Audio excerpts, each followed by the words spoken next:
Now, what is that world like compared to like being over here in the States? Like the entertainment industry over there. I think it's pretty much the same, but it was just a different generation. Right. Okay. You know, because at that time when I started, there was no social media. Right. You know what I mean? Yeah, So there facts. was a time when you just have to, like, for example, if you want to learn how to, I don't know, just to learn something, you actually have to go to the person to learn something. Oh, okay, right. You know what I mean? You couldn't just You can't type just it Google in on a computer. it. Oh, let me learn how to sound like this. Let me learn how to, you know what I mean, sing. So I remember that I had to still go to my vocal coach. Put in you know, the to work. Exactly. And I think it's just a different type of effort Right. that you kind of had to put in.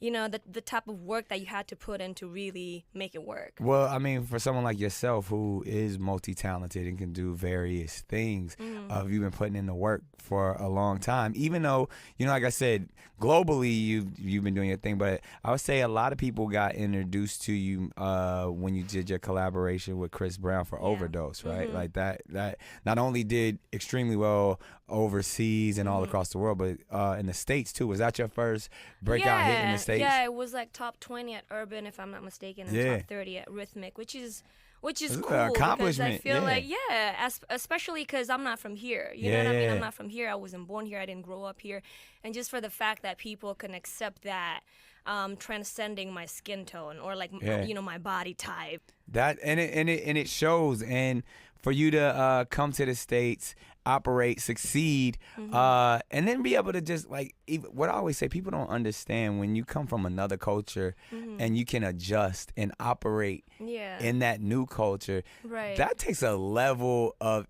intellect and a level and of maturity comfort too. Yeah, like because I've been on the other side of it. Like when I go to other countries, I'm like, I don't know what's going on. Like, so to see people who are not from America operate so smoothly and can conduct interviews and like, not that's to be commended, because I've been in it. I'm like, yo, I don't know. Is this appropriate to say this? Is it, how should I stand? What should I do? It's still hard though sometimes. It's still difficult. So is there anything that, you know, gets lost in translation culturally over here about the States that you, or that things are like, whoa, I didn't know it was like that, or anything that you thought it was gonna be a certain way and it turns out it's not that way at all? Of course, and it's always like that. And at the end of the day, we're in entertainment business. It's always gonna get twisted a certain way. Right. You know, but I think because I've been in the business long enough for me to realize that the best way to do it is just to be real. You know, like, what's your intention? Right. You know, if your intention, if you don't have any malicious intention, right, then people are gonna see that. You know, if you're being real about who you are,